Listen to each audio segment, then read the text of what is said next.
सुरा से वितपाद पंकजा करे विराजत कमनीय पुस्तका विदेश पत्नी कमलासन प्रिया सरस्वती नृत्य तुवाची में सुधा. ચિંતામણીમાંથી ઘણા કિરણો ફૂટે છે. તેમાંનું પહેલું કિરણ, expect the best and be prepare for the worst. સારામાં સારી વાતની ઝંખના રાખો, ખૂબ સારું ઈચ્છો, પણ ખરાબમાં ખરાબ માટે તૈયાર રહો. આ જે માણસ તૈયારી રાખશે ને એને ક્યારેય રડવાનો વારો નહીં આવે. આપણે સારું ઈચ્છીએ છીએ, થાય તો વાંધો નહીં, પણ એના કરતાં અધરવાઇઝ થાય તો આઈ એમ પ્રિપેર્ડ. સંઘર્ષમાંથી જ માણસ મહાનતા પામે છે. તેથી સારું અપેક્ષા રાખવાની ના નથી, પણ એનાથી ખરાબમાં ખરાબ શું થઈ શકે, એનાથી વધારે ખરાબ છે જ નહીં. આટલું તમે કલ્પી લો ને, તમારા જીવનમાં સ્થાન નથી અગવડને આવવાનું. તેથી પહેલું સૂત્ર, પહેલું કિરણ નીકળે ચિંતામણીમાંથી, expect the best and be prepared for the worst.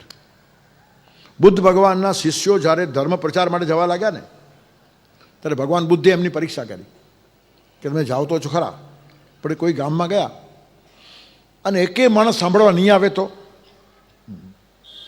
જો કે મુલુંડમાં મને 60 વર્ષમાં આવો અનુભવ થયો નથી. હા, ઘરે ઘરે દેખાય છે તો આટલા માણસો બેઠા છે, જગા નથી બેસવા માટે. પણ ક્યારેક એવા માણસો બી હોય. બુદ્ધે બહુ પરીક્ષા કરી છે. બુદ્ધ કહે છે કે એકે માણસ નહીં આવે તો કાંઈ નહીં, અમે 4-5 જણા છીએ ને, ઇટ્સ ઓલ રાઈટ. અમે ભેગા બેસીને ચિંતન કરશું, વિચાર કરશું, સંવાદ કરશું. એમાં માણસોનો સવાલ ક્યાં છે? હું ઘણી વાર કહું છું, મારામાં કેટલા માણસો નાયા એનો ગંગા નદી ક્યારેય હિસાબ રાખતી નથી, અને રાખશે ત્યારે એનું પાવિત્ર ખલાસ થઈ જશે. તેમાં પણ વાણીની ગંગા છે. કેટલાય સાંભળી એની ફિકર જ્યારે વક્તા કરશે ને ત્યારે અંદરથી એનું પતન થશે, બહાર તમાશો ગમે એટલો થાય. અરે હું બોલું છું, મારી ભગવાનની પૂજા છે, અને પૂજામાં કેટલા માણસ જોઈએ? એક પણ નહીં. હું અને મારો ભગવાન બે બેઠા એટલે પૂજા થઈ જાય. તેથી બુદ્ધ ભગવાન કહે છે કે એકે માણસ નહીં આવે તો કંઈ વાંધો નહીં, અમે છીએ ને 4-5 જણા બેસશું. ના, પણ આવીને ઊભા રહેશે, તમારી બસ્કરી કરશે, મજાક ઉડાવશે. ઠીક છે, એમનું એટલું લેવલ છે, અમે એના તરફ ધ્યાન જ નહીં આપશું. અમે અમારા કામમાં મસ્ત રહીશું. તમને ગાળો આપશે તો કંઈ વાંધો નહીં, ગાળો આપશો, અમે એમ વિચાર કરશું કે એમને મારતા તો નથી. ધારો કે આવીને મારશે તો ખાલી હાથથી જ મારે છે ને, પથરાથી ક્યાં મારે છે? ધારો કે પથરા મારશે તો અમે એમ સમજશું કે અમારું ખૂન ક્યાં કરે છે. ધારો કે ખૂન કરી નાખશે તો આવા સારા કામમાં મરવું એનાથી બીજું બલિદાન કઈ હોઈ શકે? બુદ્ધ કે હવે જાઓ, હવે તમને કાંઈ થાય નહીં. Because be prepared for the worst, expect the best. ઘણા લોકો આવશે, તમે એક્સપેક્ટ કરો, પણ એકે માણસ ના આવે તો નિરાશા નહીં આવવી જોઈએ. એનું કારણ આપણો અભ્યાસ આપણા માટે છે. તમે તમારા માટે સાંભળવા આવો છો અને હું મારા માટે બોલવા આવું છું. તમારા માટે હું બોલતો નથી, મારો અભ્યાસ થાય છે. હું મારી જાતને રોજ આ વાત સમજાવું છું. ક્યારેક તો મને સ્પર્શી જાય કે નહીં. ત્યારે કહેવાનું તત્પર શું છે? આ જ ખરા અર્થમાં સ્વાધ્યાય એટલે સ્વનો અધ્યાય છે. વક્તા બોલીને સ્વાધ્યાય કરે અને શ્રોતા સાંભળીને સ્વાધ્યાય કરે. હૃદય જોડે બોલે અને તેમાંથી પરિવાર સર્જાય. કેટલો સરસ આપણો પરિવાર તૈયાર થયો છે. કોઈ જાતનો કોઈ સંબંધ એકબીજામાં નથી, પણ મળીએ એટલે તદ્દન નજીકનો સગો મળ્યો તેના કરતાં વધારે આનંદ થાય. અને ઘણા ડાયરાવાળાઓ તો રમૂજમાં કે આપણે ભલે સગા વાલા કહીએ, પણ સગા હોય તે વાલા હોતા જ નથી, અને વાલા હોય તે સગા હોતા નથી. ત્યારે એક વાલાઓનું ગ્રુપ જે ઊભું થાય ને, એ ગીતાનું ગ્રુપ કહેવાય, એને ગીતા પરિવાર કહેવાય. એનું કારણ એક કોમન ઇન્ટરેસ્ટ છે. સમાન શીલ વ્યસને સુસખ્યમ. તેથી પહેલું કિરણ છે, સારામાં સારી વાતોની અપેક્ષા રાખો અને ખરાબમાં ખરાબ વાત માટે તૈયાર રહો. આ પહેલું કિરણ. ચિંતામણીનું બીજું કિરણ છે, ભૂતકાળને ભૂલી જાઓ, ભવિષ્ય ભગવાનને સોંપી દો અને વર્તમાનમાં જીવવાની હિંમત રાખો. જુઓ, કોઈ અગવડ નહીં આવે. ભૂતને ભૂલી જાઓ, અને ભૂતને ભૂલી જવું હોય તો ભગવાનને યાદ કરો. ભૂત પિશાચ નિકટ નહીં આવે, મહાવીર જબ નામ સુનાવે. હનુમાન ચાલીસા બોલો, એકે ભૂત ન ઉભરે. તેથી ભૂતને ભૂલો, પણ આપણે ભૂલતા નથી. કેટલું બધું યાદ રાખીએ છીએ. એક વહુ સાસુને પજવતી હતી. કોઈએ કીધું કે હવે છોડ, સાસુની ઉંમર 80 વર્ષ થઈ ને તું હજી એને હેરાન કરે છે. તમને શું ખબર પડે 40 વર્ષ પહેલાં એને મને શું કહ્યું છે? અરે પણ ગયા 40 વર્ષ. હવે 40 વર્ષનો બધો કચરો પડ્યો હોય તો ગીતાના શ્લોકને જગ્યા ક્યાં છે જવા માટે? એ બધો કચરો સાફ થાય તો બીજો સારો માલ આવે ને. પણ આપણે ભૂતકાળને ભૂલતા નથી. ભગવાને ભૂતકાળ ભૂલાવી નાખ્યો છે. ભગવાનનું વરદાન છે, વરદાન છે. ગીતા કહે છે મત્ત સ્મૃતિ જ્ઞાનમાં પોહનંચ, સ્મૃતિ પણ હું આપું છું, જ્ઞાન પણ હું આપું છું, અને બંનેની વિસ્મૃતિ પણ હું આપું છું. વિસ્મૃતિ બહુ જરૂરી છે. તમે જો રાતના બધું ભૂલી નહીં જાઓ તો ઊંઘી શકશો નહીં. રોજ રાતના ભગવાન બધું જ આપણને ભૂલાવી દે છે. નામ પણ ભૂલવું પડે, કામ પણ ભૂલવું પડે, એડ્રેસ ભૂલવું પડે, બેંક એકાઉન્ટ ભૂલવો પડે. બધાને ભૂલો તો ઊંઘ આવે, અને ઊંઘ ના આવે તો મજા ના આવે. બીજું બધું તમારી પાસે હોય પણ ઊંઘ ન હોય તો. ઘણી વાર કહું હસતા હસતા, તમારામાં હિંમત હોય તો લાખ લાખ રૂપિયાના 2 બંડલ હાથમાં પકડીને સોઈ દેખાડો. ચેલેન્જ.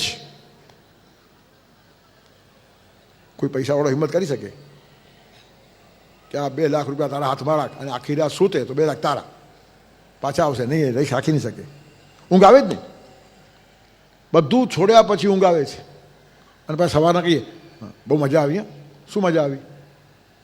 રૂપિયા નહોતા, ખાવાનું નહોતું, ટીવી નહોતું, વ્યક્તિ નહોતી, વિચાર નહોતો, પુસ્તક નહોતું, કંઈ નહોતું. એનો અર્થ કંઈ ન હોય ત્યારે સૌથી વધારે મજા આવે છે. અને 2-4 દિવસ ઊંઘ ના આવે તો ડૉક્ટર પાસે જાય, દવા આપો, પણ ઊંઘ આવવી જ જોઈએ. એટલે મારે બધું જ ભૂલવું છે એમ આપણે નક્કી કરીએ છીએ. ઊંઘમાં કંઈ આપણે શ્રીખંડ ખાધો નથી, ઢોકળા ખાધા નથી, ટીવી જોયું નથી, પુસ્તક વાંચ્યું નથી, ત્યારે કંઈ જ ન હોય ત્યારે આપણને મજા આવે. એ ભગવાન રોજ શીખવાડે, અને છતાં 80 વર્ષ સુધી આપણું ખેંચવાનું ચાલુ જ છે. હવે થોડું તો છોડો. ખરી મજા ક્યાં છે? ત્યાગાત શાંતિરનંતરમ. તેથી ભૂતકાળને ભૂલો. ઘણા માણસો કે આપણો ગયો જન્મ હોય તો આપણને યાદ કેમ નથી? ભગવાનની કૃપા છે. આ જન્મનું યાદ છે, એમાં તો કેટલા ત્રાસી જઈએ છીએ. હવે આગળનું યાદ તો શું થાય? કેટલો બોજો માથા ઉપર આવી જાય. તમારી પત્ની અપ્સરા જેવી છે, બહુ સરસ છે, રૂપાવડી છે, દેખાવડી છે, ફિગર બહુ સારું છે, પણ તમને એમનો ગયો જન્મ ખબર પડે કે ગયા જન્મમાં બિલાડી હતી, બધો ચાર્મ ખલાસ. તો આયન કર્ટેન ભગવાને મૂક્યું છે, રવા દો ને, ઉપર શું કામ કરો છો? હા, be happy where you are and what you are. ચિંતન કરો એના પર. ઉપરથી જોયા કરશો મજા જ નહીં આવે જીવન જીવવાની. તેથી ભૂતકાળ ભૂલી જાઓ, મજા આવે. ક્ષમા આપવામાં શું? ક્ષમા આપવામાં ભૂતકાળ ભૂલવાનો છે. જૈનોમાં તો આખું ક્ષમાપના આખું યંત્ર છે, તંત્ર છે. છે ને, ખમે મી સવે જના સર્વે જીવા ખબંતુ મેં મિત્તી મેં સબ ભૂયેશું વેર મજ્જન કહે નહીં. હું બધાને ક્ષમા આપું છું, બધા મને ક્ષમા આપો, બધા જોડે મારી મૈત્રી તૈયાર થાય, મારું કોઈના જોડે વેર થાય જ નહીં. એક વાત ધ્યાન રાખો, ક્ષમા માગનારનું દુઃખ જાય છે ને આપનારનો ડંખ જાય છે.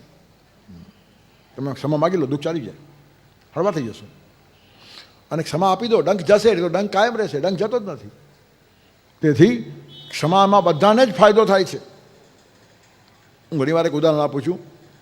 કોઈ માણસ તમારા 10 લાખ રૂપિયા ખાઈ ગયો, હવે છે જ નહીં એની પાસે, ઘરમાં રાખીને ખાઈ ગયો, તમને ક્રોધ આવે કબૂલ, પણ એને બિચારે ગુમાવે છે. એને ઉલટાનું નોકરી કરીને હવે પેટ કેમ ભરવો આવા દિવસો એના બિચારાના આવ્યા છે, અને તમે એને છોડતા જ નથી. મારા 10 લાખ ખાઈ ગયો, મારા 10 લાખ ખાઈ ગયો, હંમેશા 50 માણસોમાં એને ઉતારી પાડો. હવે એને પણ ત્રાસ, તમને ત્રાસ, એને દુઃખ થાય છે, તમારો ડંખ જતો જ નથી, કોઈ રસ્તો જ નથી. એક વાત છે, વિચાર કરો, તમે ગયા જન્મમાં 10 લાખ ખાધા હશે તો એ ખાઈ ગયો, હિસાબ પૂરો થયો. અને નહીં ખાધા હોય તો હિસાબ શરૂ થયો. આવતા જન્મે આપે જ છૂટકો છે, એનું કારણ કર્મનો સિદ્ધાંત કોઈને છોડતો નથી. તો સવાલ તો ખાલી ટાઈમનો જ છે ને. અને તમે કરોડપતિ છો, તમારા 10 લાખ, તમે એના 10 લાખ પર નપતા નથી. તમારા ગયાનું દુઃખ ચોક્કસ છે, એની પાસે છે જ નહીં. ઘર ભરીને દેવાળું કાઢે એની વાત જવા દો. અને એક જ્ઞાતિ એવી છે, છોકરી આપતી વખતે જુએ છોકરાએ દેવાળા કેટલા કાઢ્યા, અને જેટલા વધારે દેવાળા કાઢ્યા તો વધારે લાયક કહેવાય, કારણ કે એને ઘર ભરતા આવડે છે. હવે એની વાત જુદી છે, પણ આની પાસે ખરેખર છે નહીં, તમે છોડતા નથી. પછી એ માણસ મરી જાય, હવે ભૂલવું જ પડે. હવે તમે આ ખાઈ ગયો એમ કહી શકતા નથી, યુ કાન્ટ ઇન્ડિકેટ. એ માણસ ગયો, હવે ભૂલે જ છૂટકો. પણ એ મરી જાય પછી ભગવાન ભૂલાવે, તો જીવતા જ આપણે ભૂલીએ તો કેટલા વર્ષો સારા જાય આપણે. છેવટ સુધી આપણે રાહ જોઈએ. અને ભગવાન તો અજબ ખેલાડી છે. એ જે માણસ તમારા 10 લાખ ખાઈને મરી ગયો ને, એ તમારા દીકરાના ઘરે દીકરો થઈને ભગવાન મોકલાવે, પૌત્રો. પછી તમે ખોળામાં લો ને આમ રમાડો અને દૂધ પીવડાવતો, ભગવાન હસતો હોય, ખબર પડે કે 10 લાખ વાળો તો હમણાં ઘડું દાબી દે. એટલે ભૂલાવા માટે ઈશ્વરને કેટલું બધું કરવું પડે છે. અને આપણે તો એના અંશ છીએ. મમૈ વાંશો જીવલોકે જીવભૂત સનાતન, main is made in the image of God. જો ઈશ્વરની પ્રતિકૃતિ હોય તો ઈશ્વર જો આટલું બધું ભૂલતો હોય તો નાનકડી વાત આપણે કેમ ના ભૂલી શકીએ? અને આપણે પાછા અગવડમાં નથી. પણ નાની નાની ચીજોમાં આપણે જીવનનો આનંદ ડિસ્ટર્બ કરીએ છીએ. આ ચિંતામણી, ચિંતન કરો. ઈશ્વરને શું ગમે છે, મને શું અગવડ છે, અને કયો માણસ શું લઈ ગયો છે આવતીકાલે. આ બધે વચ્ચે તમે પસાર થાવ છો ને એટલો પીડ તમારી પાસે છે. કેટલા પાટિયા બદલાઈ જાય. તમારા ઘરના બારણા ઉપર તમારા પરદાદાનું નામ હતું, પછી દાદાનું નામ આવ્યું, પછી બાપાનું આવ્યું, અને તમારું આવશે ને હવે તમારો દીકરો કાઢશે ને એનું લગાડશે જ. તો પછી આ પાટિયાઓમાં ઝઘડા છે ને આટલા બધા. થોડા દિવસ છીએ, મહેમાન છીએ, શાંતિથી જાઓ ને, સુગંધ મૂકીને જાઓ. સૈદાનું એક સરસ મુક્તક છે. એક ફૂલ ખીલ્યું છે, ફૂલને સલાહ આપે છે, ફૂલ ખીલેલા ગર્વ ન કર, તારી હાલત બદલાઈ જશે, ચોડાઈ જશે, ચીમડાઈ જશે, ચગદાઈ જશે, કરમાઈ જશે. તું શું આમ નાચે છે દાડી ઉપર, હમણાં ખલાસ, 8-10 કલાકનું તારું આયુષ્ય છે. કવિ ફૂલને કહી શકે ને ફૂલની વાત સાંભળી શકે. એણે ફૂલને કીધું, પછી ફૂલે કીધું, એ ફૂલે કહ્યું હું જાણું છું મારી હાલત બદલાઈ જશે, પણ ભઠ્ઠી થશે, અત્તર બનશે, અંતે ખુશ્બો ફેલાઈ જશે. પણ બીજાની વાતો કરનારા, તારો કંઈ તુજને ખ્યાલ નથી, તું માટીમાં માટી થશે, તું લાશને કીડા ખાઈ જશે. અને છેલ્લે સમિંગ અપ કરે છે કે સૈદા મુજ ઉરમાં રહી રહીને બસ એ જ વિચારો ઉઠે છે, તું ફૂલનું જીવન સમજી જા, તારું જીવન સમજાઈ જશે. 8-10 કલાકના આયુષ્યમાં જો ફૂલ સુગંધ આપીને જાય તો એ કામ 80 વર્ષમાં આપણે ન કરી શકીએ. તો ભગવાને આપણને મન બુદ્ધિના સાધનો શા માટે આપ્યા છે?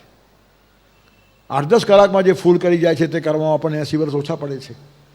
તેથી ભૂતકાળને ભૂલી જાઓ, ભવિષ્ય ભગવાનને સોંપી દો. ભાર જેણે દઈ દીધો પોતાનો ભગવાનને, વહી તે તો શકે ભાર બીજાનો સહેલાઈથી. સંતો કેટલું બધું કામ કરે છે, એમને બોજો છે જ નહીં. તમે ટ્રેનમાંથી ઉતરો ને અને તમારા હાથમાં બહુ વજનદાર 2 બેગ છે, તમે કોને હેલ્પ કરશો? પણ તમારો સામાન જ ન હોય તો એક નાનકડી હેન્ડબેગ હોય, કાં તો ખાલી ન્યૂઝપેપર હોય, તો બીજા પાસે 2-4 બેગ હોય, તમે એને ઉપાડીને હેલ્પ કરશો. તેમાં સંતો, મહાપુરુષો, ભક્તો બધાને હેલ્પ કરે. એનું કારણ એમણે બધો બોજો ભગવાનને આપ્યો છે, એમના બંને હાથ ખુલ્લા છે એટલે આપણને હેલ્પ કરે છે. આપણે પોતે જ ભરેલા છીએ, કોને હેલ્પ કરશું? તેથી ભવિષ્ય ઈશ્વરના હાથમાં આપી દો અને વર્તમાનમાં જીવવાની હિંમત રાખો. વર્તમાને ન કાલે ન પ્રવર્તન્તે વિચક્ષણા. વિચક્ષણ કોને કહેવાય? જે વર્તમાનને ઓળખે છે. અને વર્તમાન સારું હોય તો ભવિષ્ય ખરાબ હોઈ જ શકતું નથી.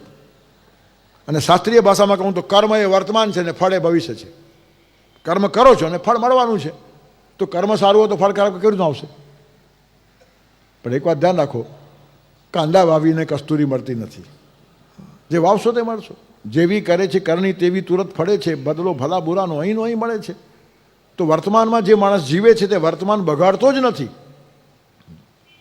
ત્યારે બીજું સૂત્ર છે ચિંતામણીનું બીજું કિરણ, ભૂતકાળને ભૂલો, ભવિષ્ય ભગવાનને સોંપો અને વર્તમાનમાં જીવવાની હિંમત રાખો. કમ વોટ મે, કોઈ પણ પરિસ્થિતિને ફેસ કરો, સામનો કરો. ત્રીજું એક કિરણ છે, નિર્ણય લેવામાં ઉતાવળ ન કરો. Don't be hasty. મેં લખેલું મારા એક હાઇકુમાં કે સહસા કશું કરવું નહીં, પણ સાહસથી ડરવું નહીં. સાહસ કરો અને સાહસનું ઊંધું થાય સહસા. સહસા ન કરો. સહસા એટલે ઉતાવળ, અવિવેક, આવેશ, આંધળુક્યા. આંખ મીચીને ન કરો. સાહસ કરવાની છૂટ છે, પણ મૂર્ખાઈ કરવાની છૂટ નથી. તમે સિંહ સામે બાથ ભીડો ને એ સાહસ છે, પણ નમવા મળેથી કૂદકો મારો ને એ મૂર્ખાઈ છે. એ સાહસ નથી, એ તો મરવા તમે ગયા હતા, આપઘાત કરવા ગયા હતા. તેથી સહસા કશું કરવું નહીં, ઉતાવળ નહીં કરો, બહુ શાંતિ રાખો. વહેદ અમિત્ર સ્કંદેલ મેં લખેલું કાલે, આતંકવાદનો સામનો કરતી વખતે આપણું શાસ્ત્ર શું કહે છે? સમય પ્રતિકૂળ હોય ને તો દુશ્મનને પણ માથા ઉપર લઈને ચાલો. આ રાજનીતિ છે. સમય પ્રતિકૂળ હોય ત્યારે દુશ્મનને માથે લો, પણ અનુકૂળ સમય આવતા માથા પર મૂકેલો ઘડો પથ્થર ઉપર ફોડી નાખો, તેમ એને ફોડી નાખો. મૂર્ખાઈ ન કરો. You should know pros and cons. ઘણા માણસો કે આપણે લડાઈ કરી નાખવી જોઈએ. અરે પણ ખાવાના ખેલ છે, લડાઈ કરી નાખવી જોઈએ એટલે શું? દુરસ્થા પર્વતા રમ્યા વેશ્યા છે મુખમંડને યુદ્ધસ્ય વાર્તા રમ્યા ત્રીણી રમ્યાની દૂરતા. પર્વત દૂરથી બહુ સારા લાગ્યા. ડુંગર અહીંયા જુઓ ને તો આમ લીલી જાજમ બિછાવી, પણ જાઓ તો ખબર પડે પર્વતાનું કેટલું અઘરું છે. પર્વત ચડવા સહેલા નથી. ડુંગર દૂરથી રણિયામણા કહેવત આવી છે. વેશ્યા છે મુખમંડને, વેશ્યા ખાલી ચહેરા ઉપર સારી લાગે, ચારિત્ર્યમાં નહીં. તેમ યુદ્ધસ્ય વાર્તા રમ્યા, યુદ્ધની વાર્તાઓ સારી લાગે. યુદ્ધ ભયંકર છે, યુદ્ધ કરવું સહેલું નથી. હમણાં 8 દિવસ પહેલાં જ છાપામાં કોઈ આખું કેલ્ક્યુલેશન આપ્યું હતું કે ભારત અને પાકિસ્તાનનું યુદ્ધ થાય તો 100% પાકિસ્તાન હારી જાય, ખલાસ થઈ જાય, નામ નિશાન ન રહે એનું. પણ આપણા 50 કરોડ માણસ મરી જાય એ લડાઈ કરવા જેવી ખરી?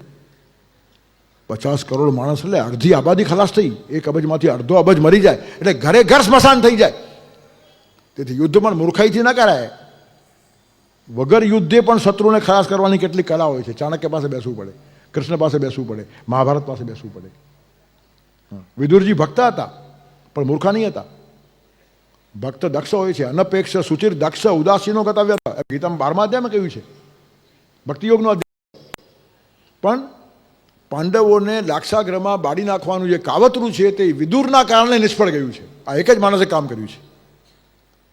અને કાવતરું કેટલું ગુપ્ત હશે વિચાર કરો. લોકો પાંડવોને ચાહતા હતા અને કૌરવો એને બાળી નાખવા માગે છે, ખબર પડે ને તો જીવતા કૌરવોને બાળી નાખે. એટલે આ તો એક્સિડન્ટમાં ખપાવવાનું, એવું પ્લાનિંગ કરવાનું કે લાક્ષાગૃહ રાતે બળ્યું ને એમાં અકસ્માતમાં એ લોકો મરી ગયા. એટલે રાતના 12 વાગ્યા પછી આ બધી ચર્ચાઓ થઈ હશે, કારણ કે અતિશય ગુપ્ત છે. આ તો બહાર જવીને જોઈએ, લીક થઈ આ વાત. તે પણ વિદુરથી છુપી રહી નહીં. આટલો વિદુર હોશિયાર હતો. અમને ખબર નથી ને અમને કંઈ ખબર નહોતી એમ કહેનારું નેતૃત્વ નહીં હતું આ. અને એ વિદુરના ઘરે ભગવાને ભાજી ખાધી છે. ભજન ગાતો તો એટલા માટે નહીં, પાંડવોને બચાવ્યા છે. દુર્યોધન કો મેવો ત્યાગો ખાઈ વિદુર ઘર ભાજી વેવલાઈ નથી. આ જે પાંડવો પાસે મારે કામ લેવું છે, પાંડવો ન મારે એમાં માણસ ઉપયોગી થયો છે, એના ઘરે દોડતા જવું જોઈએ. તેથી આ વિદુરજી એટલા હોશિયાર હતા કે આખું કાવતરું ફેલ ગયું. અને આટલું જ નહીં, એમાંથી પાંડવોને બહાર કાઢી જવા માટે એણે વ્યવસ્થા કરી. તે પહેલાં બોગાઓને ખબર નહીં પડી. This is politics. આને રાજનીતિ કહેવાય. ખાલી ભાષણોમાં રાજનીતિ નથી આવતી, ખબર ન પડે કામ થઈ જાય. પેલું છે ને મંત્રમાં મંત્રિતમ પરે. વિદુરજી કહે છે કે તમે જે કરવા માગો છો ને એ કર્યા પહેલાં કોઈને ખબર નહીં પડવી જોઈએ. આપણે તો કરતા પહેલાં જ ગાણા ગાઈએ, એસી કથા હો જાયગી, એસી કથા હો જાયગી, એસી કથા. કોને ખબર? પછી વ્યથા જ થાય, કથા ન થાય. ખબર કેમ પડી જાય? કર્યા પછી જ ખબર પડે. કૃતમ એવાસે જાનંતી, કર્યા પછી જ ખબર પડે. પણ બધું જ લીક થયા કરે. એનું કારણ મહાભારતનો અભ્યાસ નથી. ભારત મહાન થશે ચોક્કસ, પણ મહાભારત વાંચશે તો, નહીં તો નહીં. મહાભારત છે આખું, એમાં તાકાત છે ભારતને ઊભું કરવાની. પણ આપણે તો એવું ફેલાવ્યું છે, મહાભારત વાંચે ને એના ઘરમાં મહાભારત થાય. આજે કોઈ વાંચતું નથી. કોના ઘરે મહાભારત નથી? તો વાંચ્યા વગર થાય એના કરતાં વાંચીને થવા દો ને. સૈદ્ધાંતિક હશે, આ સ્વાર્થી મહાભારત છે. મહાભારત વાંચે એના ઘરે મરણ થાય. હવે 1 લાખ શ્લોક છે, 8-10 વર્ષ વાંચતા લાગે તો એકાદ માણસ ઘરમાંથી જાય. પણ નથી વાંચતા એના ઘરે બધા અમર છે. મહાભારત નથી વાંચતા એના ઘરે મરે છે. પણ આપણે ચિંતન કરતા નથી. કોઈ કહે ને માની લેવાનું મહાભારત ઘરમાં રખાય જ નહીં, રખાય જ નહીં. આ તું જ છે. મહાભારત લોકો વાંચે તો સુરવીર થઈ જાય, સિંહ બની જાય. એના પર શાસન કરવું અઘરું પડે. એટલે જે લોકોને બકરા રાખવા માગે છે તેને આ તૂત ઊભું કર્યું છે કે મહાભારત ન વાંચે તો બકરા જ રહેશે ને એના પર શાસન કરવું સહેલું પડશે. આ બી એક ચારબાજી છે. મહાભારત તો જીવનદાયી ગ્રંથ છે. લીટી લીટીમાં તાકાત છે. મહાભારત વાંચો લોહી ફરવા લાગે.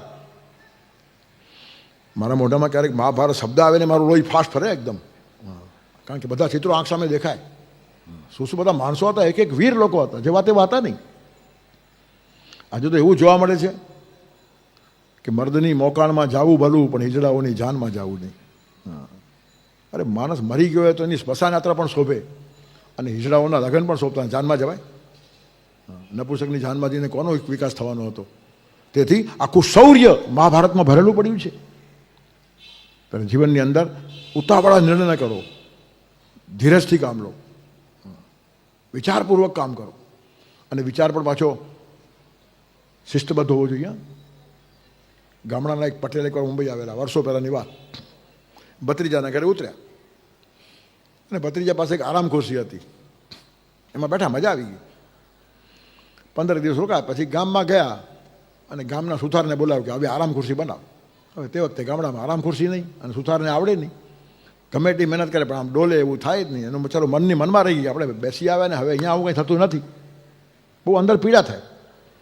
પછી એક બે વાર કોઈની વાડીએ ગયા તો ત્યાં એક ભેંસ પાણી પીતી હતી અને ભેંસ આમ માથું હલાવે ને તો કાકાને થયું આરામ ખુરશી જેવું છે. આમ માથું શિંગડા પર રાખ્યું અને પગ પીઠ પર લાંબા કર્યા તો આમ હલે તો આપણને આરામ ખુરશીનો આનંદ મળે ખરો. પણ શાસ્ત્રોમાં કહ્યું છે ઉતાવળ કરવી નહીં, નિર્ણય લેવામાં ઉતાવળ નહીં કરવી. 6 મહિના સુધી રોજ વિચાર કરે, પછી એકવાર હિંમત કરી કૂદકો મારીને બેઠો, માથું શિંગડા પર રાખ્યું ને પગ લાંબા કર્યા, ભેંસ ભડકીને ભાગી તો શિંગડામાં અટવાઈ ગયા. પછી જેમ તેમ કરીને 5-25 માણસોએ ભેંસને પકડી અને કે પટેલ વિચાર તો કરવો, ભેંસના શિંગડામાં માથું નખાય? જો નખાય કે નખાય જુદી વાત છે, પણ વિચાર 6 મહિના કર્યો તો એ નહીં બોલો. હવે આ વિચાર કહેવાય? ઘણા માણસો વિચાર કરી કરીને ઊંધું જ વેતરે. ત્યારે વિચાર પણ એક ચોક્કસ દિશામાં હોવો જોઈએ. તસ્માત શાસ્ત્રમ પ્રમાણમ તે કાર્યાકાર્યવશી થવું જ્ઞાત્વા શાસ્ત્ર વિધાનોક્તમ કર્મ કરતું મિહારસી. તેથી નિર્ણય લેવામાં ઉતાવળ ન કરો. આ ચિંતામણીનું 3જું કિરણ છે. 4થું કિરણ છે કામમાં વ્યસ્ત રહો.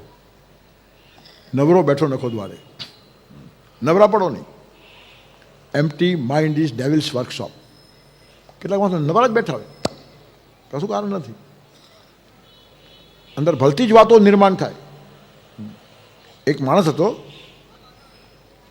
એના હાથમાં ચોટલી આવી ગઈ ભૂતની, પકડ્યો એટલે ભૂતે હાથ જોડ્યા કે હવે તું મારો સ્વામી, તું મારો શેઠ, તું કહેશે હું કરીશ, જે કહીએ તે કે, પણ મને કામમાં રાખવાનું. હું નવરો પડ્યો તને મારી સીધો. હવે ઓલ રાઈટ, તું મને કે 7 માળની હવેલી બનાવી, અવતાર બની ગઈ, અને વાર લાગે જ નહીં. ભૂતને શું હતું, ફટ દઈને વિચાર કરીને કામ થઈ જાય. જે માગે તે હાજર, બાગ બગીચા વાડીઓ મકાનો જે જોયું તે બધું મળતું ગયું. હવે બોલ પાછું શું, નહીં તો મારું છું, બોલ નહીં તો મારું છું. આ ગભરાઈ ગયું. પછી ગયો પોતાના ગુરુ પાસે કે ભાઈ આ ભૂત તો આવ્યું, મળ્યું બધું, પણ સપડાયો છું, છોડતો જ નથી, હજી કામ આપ, હજી કામ આપ, હું કામ કરીશ તો જ કામ મારીશ, નવરો પડો તને મારીશ. ગુરુને દયા આવી બિચારાને કે એક કામ કર, એને કે એક સીડી બનાવો, આ 7 માળનું મકાન બાંધ્યું છે ને એની અગાસી સુધી પહોંચે એવી સીડી બનાવશે તરત. અને પછી કે આના ઉપર ચડ ઉતર, જ્યાં સુધી બીજું કામ ના આપું ત્યાં સુધી આ કામ ચાલુ રાખ, જાન છૂટી ગઈ. હવે આ ભૂત ચડ્યા કરે, ઉતરા કરે, ચડ્યા કરે, ઉતરા કરે. પણ આ વાર્તામાં મજા નહીં છે. આપણું મન છે ને ભૂત છે, એ મન ગમે ત્યાં ભટકતું હોય તો મનને કામ આપી દો. શું? મારા હાથમાં આપો, શ્રી રામ જય રામ જય જય રામ શ્રી રામ. એટલે ભટકશે નહીં, આડોડો તમને મારશે પણ નહીં. જપ આટલા માટે છે. જપનો અર્થ સમજો. આડું અવડું મન ભટકે નહીં એટલા માટે જપ છે. જપ એ કસરત કે વ્યાયામ નથી. જપસ તદર્થ ભાવનમ. જપની પાછળ અર્થની ભાવના હોવી જોઈએ. ત્યારે જપ આ એક સીડી છે જેના ઉપર મનને તમે ચડ ઉતર કરતું રાખો. જ્યારે કામ મારો ત્યારે કામ મારો, કામ ન હોય ત્યારે જપમાં બેઠો. નવરા બેસો નહીં, બીજો વિચાર ઘૂસશે. ત્યારે આડા અવડા વિચારો ન ઘૂસે એને રોકવાને માટે મેં લખેલું મારા એક ગીતમાં, રામ અને શ્યામ હો ત્યાં પજવે ને કામ રે. રામ અને શ્યામ જો મનમાં ઘૂસે ને તો કામની તાકાત તમને પજવી શકે, અને રામ અને શ્યામ ન હોય તો કામ પજવ્યા વગર રહેશે જ નહીં. તેથી નવરો માણસ નખો દ્વારે. તેથી કામમાં વ્યસ્ત રહો. અને એક વાત ધ્યાન રાખો, જે કામ કરે છે તેને જ ભગવાન સાથ આપે છે. God helps those who help themselves. નિજનો છે સાથ તેને ઈશનો સંગાત છે. ભક્તિની મસ્તીથી વિશ્વ વિજય હાથ છે. હૈયામાં હામ મુખે રામ ધરો ભાઈ, ખોટો ના પ્રમાદ કરો ભાઈ. કામ કરશે એની જ પ્રાર્થના ભગવાન સાંભળે છે. આળસુઓની પ્રાર્થના સાંભળવા માટે ભગવાનને ટાઈમ જ નથી. ઓવર બીજી ભગવાન છે. પણ તમે કામ કરતા હશો, તમારા માટે 24 કલાક નવરો છે. કામ કરનાર માણસો એટલા ગમે છે ભગવાનને, એની પાસેથી હટવાનું મન થતું નથી. અને આળસુ માણસ તરફ જોવાનું પણ ભગવાનને મન થતું નથી. એના પર ધ્યાન રાખો. સતત બિઝી રહો. કર્મ એવો કાયમ થવો જોઈએ. આ વિરાટ સતત ચાલુ રહો. ગતિમાં જ જીવન છે, સ્થિતિમાં મૃત્યુ છે. મૃત્યુ પછી શું ચાલવાનું હતું? તેથી સતત ગતિશીલ રહો, કર્મશીલ રહો. આ 4થું કિરણ છે. કર્મમાં વ્યસ્ત રહો. ચિંતામણીનું એક 5મું કિરણ છે, નબળું અને હલકું વિચારો નહીં. હું તો કંઈ નથી ને, હું સામાન્ય છું ને, મારામાં કશું જ નથી ને, હું શું કરી શકું ને, હું તો પામર જીવડો છું. As you think so shall you become. જેવો વિચારશો એવા થઈ જશો. તેથી વિચારો કોઈ દિવસ હલકા અને નબળા રાખો નહીં. ઘણા માણસો નબળા વિચારો રાખીને ખલાસ થઈ જાય છે, અને ઉન્નત વિચારો જે રાખે છે ને તે તો ક્યાંના ક્યાં પહોંચી જાય છે. તેથી જેવા આપણે બનવું છે ને એવા શ્રેષ્ઠ વિચારો જીવનમાં રાખો. હલકા થવા કરતાં શ્રેષ્ઠ થવાની ઈચ્છા રાખવી પણ શું ખરાબ છે? Not failure but low aim is crime. તમે નિષ્ફળ જાઓ તો વાંધો નહીં, પણ નિશાન નાનું ન બનાવો. 90%, 95% માર્ક આવવા દો. ના, આપણને સંતોષ છે. 35% આવે તોય ચાલે. આપણને આ સંતોષ છે જ નહીં. સંતોષી પરમમ ધનમ. સંતોષ જ ધન છે, આવું નહીં ચાલે. તેથી તમારું જે ટાર્ગેટ છે એને નીચે લાવો, વિચાર બહુ સારા રાખો. કેટલાક માણસો આમને એમ બેઠા હોય ને ભલતા જ વિચાર કરે, આમ સામેનું મકાન જુએ, સામેના મકાનમાં આગ લાગે તો અરે પણ શું કામ લાગે, કંઈ કારણ છે ના, પછી સારો વિચાર કરે હું તરત કૂવામાંથી પાણી ભરીને બાલદી નાખીશ, અરે પણ આગે લાગે શું કામ. પણ ઘણા સોશિયલ વર્કર્સને ક્યાંય જો વાવાઝોડું ન થાય, ધરતીકંપ ન થાય, પૂર ના આવે તો મજા જ ના આવે, ઘણા દિવસથી કામ નથી મળતું. અરે પણ આવું કામ હોય, થાય તો જાઓ પણ થવાની અપેક્ષા રાખાય. અગવડ આવે તો સામનો કરો, પણ જાણી જોઈને અગવડમાં પડવાનું કોને કીધું છે. પણ આવા જ હલકા વિચારો. મન બહુ ખરાબ છે, ભયંકર છે. તમે કોઈની પ્રાર્થના સભામાં જાઓ ને તો બેઠા બેઠા ઘણી વાર થાય, આપણે ત્યાં હજી પ્રાર્થનામાં ઘણા વખત થઈ નથી. અરે તમે કોઈને કહેશો નહીં, આ તમારા મનમાં જ આવે, પણ ના આવે એવું નથી. આ ભયંકર માણસ છે, મન એટલે બહુ ભયંકર છે. આપણે કેટલી પ્રાર્થનાઓમાં ગયા, પણ આપણે ત્યાં પ્રાર્થનામાં લોકો આવે એવું હમણાં ઘણા સમયથી થયું, સારું છે થયું નથી તો, પણ એ મનને પહોંચવું અઘરું છે. હું સામાન્ય દેખાડું છું કેટલી કેટલી હલકી વિચારણા મન કરી શકે છે. વર્ષો પહેલાં એક ઘટેલી ઘટના, એક નગર શેઠ 3 માળની પોતાની હવેલીમાં ઊભા હતા. બેસતા વર્ષ દિવસ હતો, સૂર્યનો તડકો આવતો શરીર ઉપર. એક બ્રાહ્મણનો દીકરો નદીમાં નાહીને પસાર થયો ત્યાંથી. એને ઉપર જોયું, શેઠને જોયા અને હસ્યો. શેઠને એમ થયું બિચારો બ્રાહ્મણ છે, ગરીબ છે, 9 વર્ષનો દિવસ છે, મારો હાર જોઈને એને ગમ્યો હશે, આપી દઈએ, એમાં શું છે, ભગવાન આપણને ઘણું આપ્યું છે, એકાદ બ્રાહ્મણની પૂજા થઈ જાય. શેઠ બહુ ખાનદાન કહેવાય, મોટો કહેવાય, આવું કોઈને સૂજે નહીં. બોલાવ્યો છોકરાને, ઉપર આવ્યો, ચા પાણી નાસ્તો કરાવ્યો. પછી કે દીકરા તું મને જોઈને હસ્યો કેમ? તો કે આમથો. નહીં આમથો નહીં. શેઠને એમ કે શરમ કરે છે, હાર કેમ મગાય એમ. એને હાર મનમાં હાર બેસો, મનમાં હાર, પણ બોલતો નથી. તું બોલી નાખ ને, તને જે જોઈએ તો આપી દઈશ. તો કે નહીં હું નહીં કહું. અરે પણ કે ને શું વાંધો છે, તમને ખરાબ લાગશે, ખોટું બોલવાની ટેવ નથી અને સાચું તમને ગમશે. તો કે ના ગમશે, હું તને કહું છું ને, કહી નાખજે હોય તે. તો કે શેઠજી માફ કરજો, પણ તમે આટલા લઠ્ઠમ ભારતી છો ને, મને એમ થયું કે હમણાં તમારું જો મરણ થાય તો તમને નીચે કેમ ઉતારશે આ લોકો. આ કાયા બારણામાંથી નીકળે એવી તો છે નહીં, તો નીચે ઉતારશે કેમ? હવે આ વિચાર કરવાની જરૂર ખરી? શેઠ છીડાઈ ગયા. બેસતા વર્ષનો દિવસ, બ્રાહ્મણનું શરીર, આવા વિચાર કરે છે. કેટલા સારા કામ માટે છે. બ્રાહ્મણ છે દેવમ ક્ષુદ્ર કામાય ને છે તે.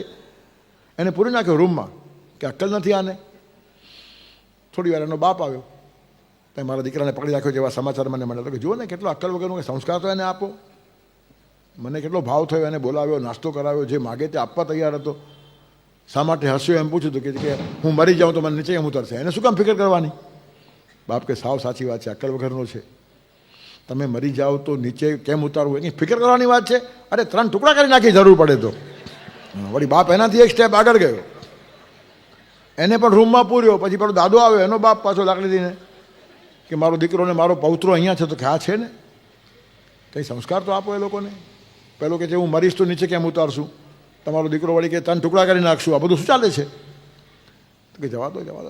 પૌત્રો નાનો છે અને દીકરો પણ એવો જ છે. દીકરાના ઘરે દીકરો આવે અક્કલ થોડી જ આવે. એમ કે મળશો તેની ફિકર એને શા માટે કરવાની? ટુકડા શા માટે કરવાના? હું તો કહું કે હવેલી જ તમારી છે, એને જ આગ લગાડશું, ઉતારવાની જરૂર જ નથી. હા, પેલો શેઠ માથું કૂટે છે, આને પહોંચાય કેમ? હવે આ કાળમાં કામ કરવું કેટલું અઘરું છે તે દીવો પેટાવતા યાદ આવ્યું અમને કે દીવો પ્રગટાવવો કેટલો અઘરો છે. હા, બહુ અઘરો છે. હા, સામાન્ય દીવો જો આટલો અઘરો હોય તો જ્ઞાનનો દીવો, જ્યાં 3 પેઢીઓ ખરાબ હોય, 4 પેઢીઓ ખરાબ હોય, તેમાં માણસાઈ ઊભી કરવાની છે. એટલે કહેવાનું તાત્પર્ય શું છે? ચિંતન તમને બધા ઠેકાણે કામ લાગશે. હલકું નહીં વિચારો, ખરાબ નહીં વિચારો. હા, સત્સંગનું આ પરિણામ છે. કમસે કમ સારા વિચારો મારો. જાડ્યમ ધિયો હરતી સિંચતી વાચી સત્યમ માનુનતિમ દિશતી પાપ મા કરોતી ચેત પ્રસાદયતી દીક્ષુ તનોતી કીર્તિમ સત્સંગતિ કથા કિમ ન કરોતી પુંસામ. સત્સંગ શું ન કરે? બધું જ કરે. તેથી હલકા વિચારો જ નહીં કરો જીવનની અંદર, સતત સારું વિચારો. બીજી એક વાત, 6થું કિરણ છે ચિંતામણીનું, કાંટાથી કાંટો કાઢો. ચાણક્ય આ કામ કરી દેખાડ્યું. અને પગમાં એક કાંટો વાગ્યો હતો, બીજો મોટો કાંટો લીધો અને કાઢી નાખ્યો. કાંટાથી કાંટો નીકળે. અને એના પર ચાણક્ય નીતિ આખી લખી નાખી એણે. અને એટલો મિજાસી માણસ હતો, એના જો બુદ્ધિમાન માણસ કોઈ નહીં. હા, ચાણક્ય એટલે બુદ્ધિ અને બુદ્ધિ એટલે ચાણક્ય. કોઈ બુદ્ધિમાન માણસ હોય, તમે કહો આ ચાણક્ય છે તો બુદ્ધિમાન છે એમ કહેવું ન પડે. બુદ્ધિમાન ચાણક્ય એટલે રિપીટેશન છે, પુનરાવૃત્તિ છે. ચાણક્ય છે એમ કહો તો ચાલે, અને બુદ્ધિમાન છે તો ચાલે. દાનેશ્વરી કહો ને કાં તો કર્ણ કહો, દાનેશ્વરી કર્ણ કહેવાની જરૂર નહીં, હરિશ્ચંદ્ર કહો અને કાં સત્યવાદી કહો, બેમાંથી એક પણ શબ્દ ચાલે. આનું નામ ચાણક્ય. એકા કેવલ નંદ મૂલન, આખા નંદ રાજ્યને ઉખેડી નાખ્યું ચંદ્રગુપ્તનો હાથ લઈને એણે. એ કહે છે બધા ભલે મને છોડી જાય, મારી બુદ્ધિ ઠેકાણે રહેવી જોઈએ. આ ચાણક્ય. અને તે દેશના આપણે છીએ. કેટલીક બૌદ્ધિક સ્તર માણસનું હોવું જોઈએ. ત્યારે કાંટાથી કાંટો કાઢો. નાની ચિંતા મોટી ચિંતાથી નીકળી જાય. તમારી નાની ચિંતાને મોટી ચિંતામાં ફેરવી નાખો. આપણે પોતાની ચિંતા કરીએ છીએ, ઋષિઓ આખા દુનિયાની ચિંતા કરે છે અને દુનિયામાં પોતે આવી જ જાય છે. ઋષિઓ કહે છે સર્વેત્ર સુખિનઃ સંતુ સર્વે સંતુ નિરામયા સર્વે ભદ્રાણી પશ્યંતુ મા કશ્ચિત દુઃખમાં આપનુયાત. બધા જ સુખી થાવ દુનિયામાં. તો આપણે એમાં આવ્યા કે નહીં?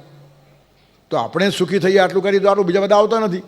અને એ જો દુઃખી હોય તો આપણને સુખી થવા દે? તમારી આસપાસના માણસો દુઃખી હોય તમને સુખી નહીં થવા દે.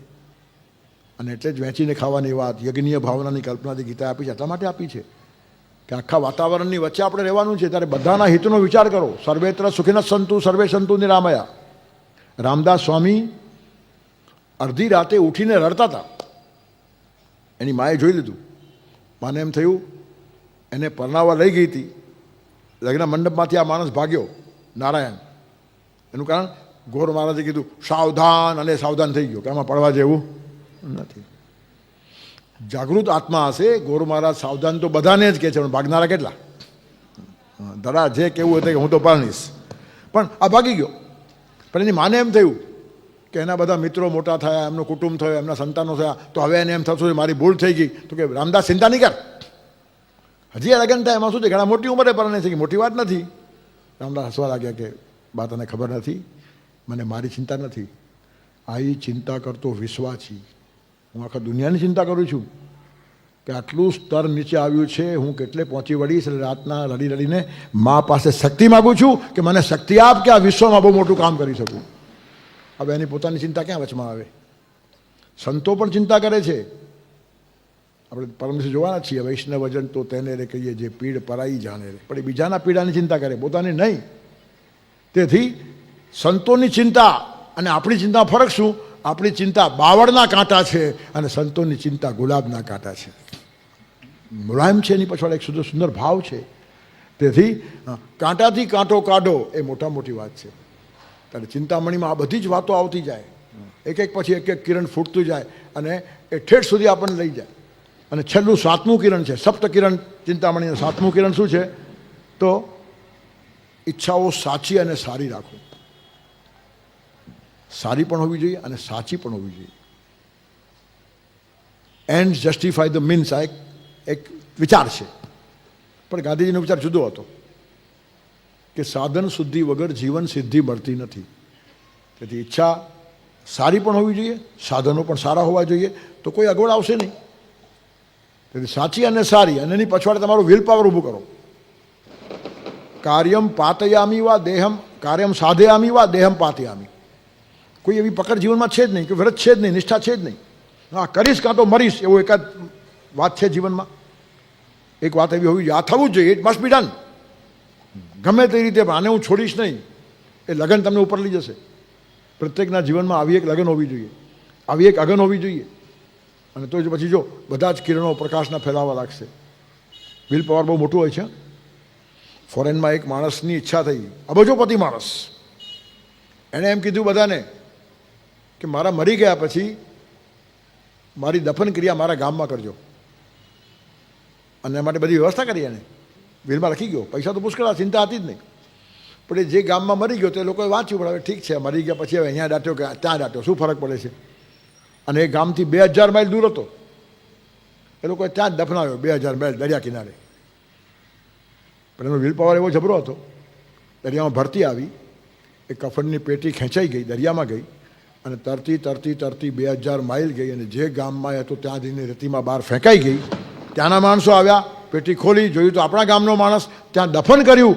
મર્યા પછી પણ જો માણસ પહોંચી જાય એટલો વિલ પાવર, તો જીવતો માણસ ક્યાં ન પહોંચે? પણ આપણો વિલ પાવર જ નથી. જોશું, થશે તો કરશું, કંઈ આપણે એવો આગ્રહ છે નહીં, પતી ગયું. રડતો જાય તે મુવાના ખબર લઈને આવે. થશે જ એમ કે એને જુવાન કહેવાય, અને થાય તો કરશું એમ કે એને ગરડો કહેવાય. નહીં જ થાય. હા, થાય તો કરશું એમ બોલે નહીં જ કરે, અને થશે જ કેમ ના થાય આમ કહીને ઊભો રહ્યો ને એ માણસ આગળ જાય. ત્યારે આ જો ચિંતન આવે ને તો ચિંતામણી આપણા હાથમાં છે, કોઈ સ્વર્ગમાં જઈને ગોતવાની જરૂર નથી. તો સપ્ત કિરણો પ્રગટાવનારું આ ચિંતામણી આપણને સાંપડે, ચિંતનમાંથી સાંપડે. જીવનમાં પહોંચવું મારે જીવન કેરા જીવન સુધી, અને મરણ થઈને રહેવું છે, અમર થઈને રહેવું છે મરણ કેરા મરણ સુધી. મૃત્યુને મારી નાખે ને એ માણસ અમર કહેવાય. સામાન્ય માણસો મરી જાય છે, મોટા માણસોના જીવનમાં મૃત્યુ મરી જાય છે. એનું કારણ મૃત્યુ માણસને ભૂલાવી દે, અને જે માણસો ભૂલાતા નથી એમના જીવનમાં મૃત્યુ મરી ગયું, એનું કારણ મૃત્યુ ફેલ ગયું આ લોકોને ભૂલાવી દેવામાં. રામને મૃત્યુ ભૂલાવી શક્યું નહીં, કૃષ્ણને ભૂલાવી શક્યું નહીં, મહાવીરને ભૂલાવી શક્યું નહીં, બુદ્ધને ભૂલાવી શક્યું નહીં, ઈસુને ભૂલાવી શક્યું નહીં, અને આજના કાળમાં ગાંધીને પણ ભૂલાવી શક્યું નહીં. એટલે મૃત્યુ પોતે જ મરી ગયું અને આ લોકો ઊભા રહ્યા. આને કહેવાય ચિંતન. સર્વેત્ર સુખિનઃ સંતુ સર્વે સંતુ નિરામયા સર્વે ભદ્રાણિ પશ્યન્તુ મા કશ્ચિત દુઃખમ.